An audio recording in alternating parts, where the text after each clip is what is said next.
What if everything you were taught about money was wrong? You work for it, you save it, you try to make more of it, but what if money isn't the tool of freedom you think it is? What if it's the tool of control? Because here's the secret they don't want you to think about.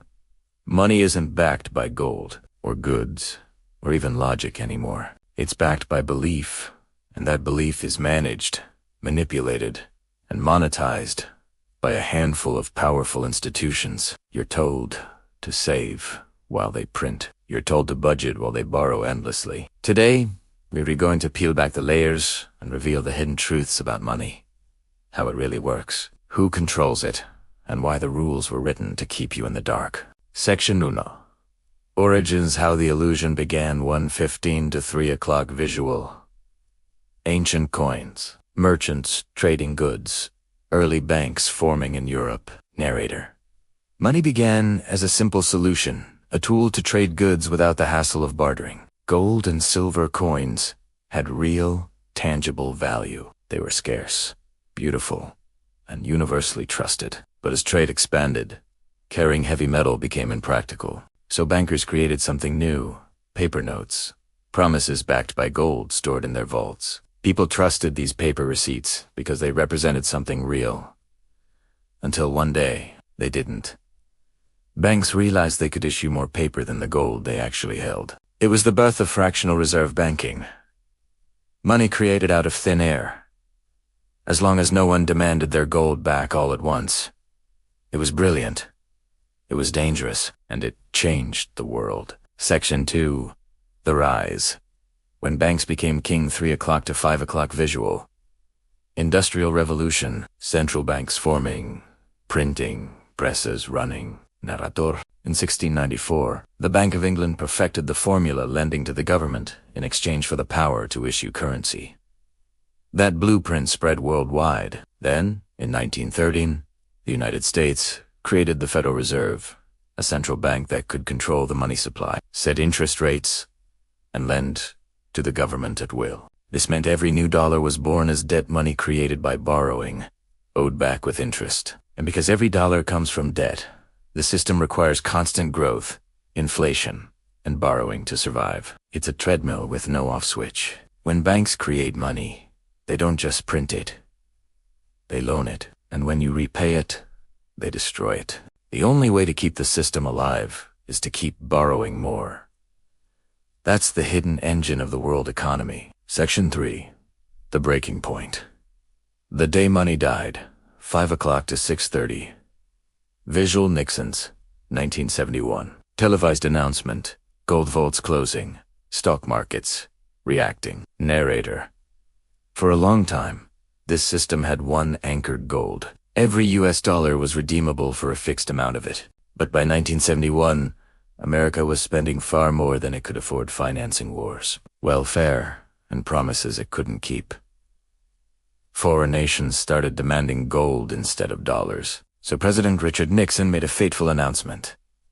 The U.S. would temporarily suspend the gold standard. That temporary decision never ended. From that day forward, money was no longer tied to anything real. It became fiat currency, valuable only because government said it was. The illusion was complete. Section 4. The fallout. A world built on debt. 6:30 to 8 o'clock visual. Stock tickers, inflation charts, protests, and lavish luxury contrasting poverty. Narrator. Once money became infinite, so did debt. Governments could print their way out of any problem, but every printed dollar made the last one worth less. Inflation quietly punished savers, while borrowers and asset owners thrived. Over the decades, global debt ballooned to over $300 trillion, and yet, politicians and economists call it growth. In 2008, the illusion cracked. Banks gambled with imaginary wealth, lost, and were bailed out with trillions of newly created dollars. Instead of reforming the system, leaders doubled down. They cut interest rates to zero and printed even more money. But here's the twist. Every crisis now demands more money, which means every fix makes the next crash even bigger. Section 5. Modern parallels. The new frontier of control. 8 o'clock to 9:30 visual. Digital payments, crypto coins, Central bank digital currency concepts, data tracking, narrator. Now, a new chapter is unfolding. Digital money. Central bank digital currencies promise faster transactions and convenience, but behind the marketing lies the real motive: total traceability. With digital currencies, every purchase can be tracked. Every account can be frozen. The same system that once printed money could soon control how, when, and where you spend it. It's the next evolution of the illusion. Money without paper, without privacy, and without escape. Conclusion takeaways.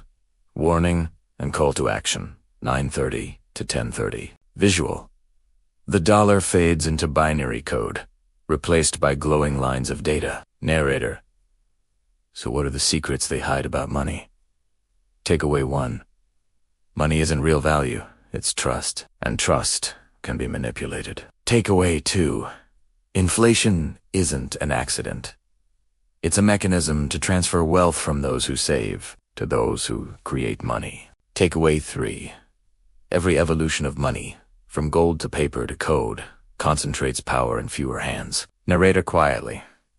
The question isn't just what is money, it's who does it serve? Because once you understand how money is created, you start to see how power really works. So before you chase the next paycheck or the next crypto boom, remember, if you don't understand the system, you're a part of Italiano. If this opened your eyes, hit like, share this video, and subscribe for more stories that decode the systems shaping our lives. Because knowledge isn't just power, it's the only real currency left.